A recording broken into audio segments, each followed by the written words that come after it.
નમસ્કાર HX24 news ગુજરાતીમાં આપનું હાર્દિક સ્વાગત છે। દરરોજના બ્રેકિંગ સમાચાર જોવા માટે અમારી ચેનલ લાઇક, કમેન્ટ, શેર અને સબસ્ક્રાઇબ કરો। ચાલો જોઈએ આજના તાજા બ્રેકિંગ સમાચાર। દિનેશભાઈ, એક અહીં આ ભરત વાટિકામાં આગનો બનાવ બન્યો છે, કઈ રીતે બનાવ બન્યો? આમાં આજે 6 વાગ્યાની આસપાસ અહીંયા એક લગ્ન હતા, એક દીકરીના અને એક દીકરીના કંકુ પગલા હતા। કારણ કે વ્રજવાટિકા રિસોર્ટ બહુ સારો છે અને હોસ્પિટાલિટી મેનર સારી છે, એટલે અહીંયા બહારના બહુ આવે છે લગ્ન માટે। એ દરમિયાન ફટાકીઓ ફૂટ્યો છે કે શોર્ટ સર્કિટ કે કોઈ પણ એવો બનાવ બની ગયો કે જેના હિસાબે બંબુ અને ઘાસની જે આ બાબતો હતી એ તરત આગ પકડી લીધી। ખાસ કરીને ઉનાળો છે, સમિયાણો ને આવી બધી વસ્તુઓ તરત આગ પકડી લીધી છે। પણ કુદરતની મહેરબાની છે કે 2000 જેટલા માણસો અંદર રહી છે, મહેમાનો, પણ એ કોઈને કાંઈ જાનહાની થઈ હોય કે કોઈ દાજી ગયું કે એવું કાંઈ બનાવ નથી બન્યો। અને જેટલું હાલ અત્યારે શું સ્થિતિ?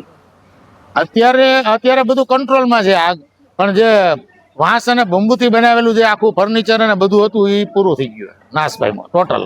કેટલું અંદાજે નુકસાન?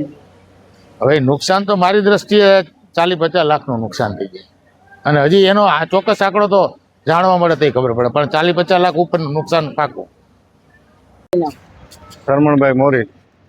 ભાઈ, એક આગનો બનાવ બન્યો છે, કઈ રીતે આગનો બનાવ બન્યો અને હાલ અત્યારે તમારા દ્વારા શું પહોંચવા? આગ લાગતા ઓફિસે ફોન આવતા જ્યાંથી 3 ગાડી ફાયર ફાઈટર જેતપુર નગરપાલિકાના રવાના કરેલ હોય અને આગ ઉપર અત્યારે હાલ સંપૂર્ણપણે કાબુ કરેલ છે। આગ કઈ રીતે લાગી હશે એ હજી કારણ જાણવા મળેલ નથી। હાલ અત્યારે શું પરિસ્થિતિ? અત્યારના કંટ્રોલમાં છે આગ। કેટલા ફાયર ફાઈટરો દ્વારા છે તે મહેનત કરવામાં આવી છે આગ બુઝાવવા? આગ બુઝાવવામાં 3 ફાયર ફાઈટર દ્વારા કાબુમાં લેવામાં આવી।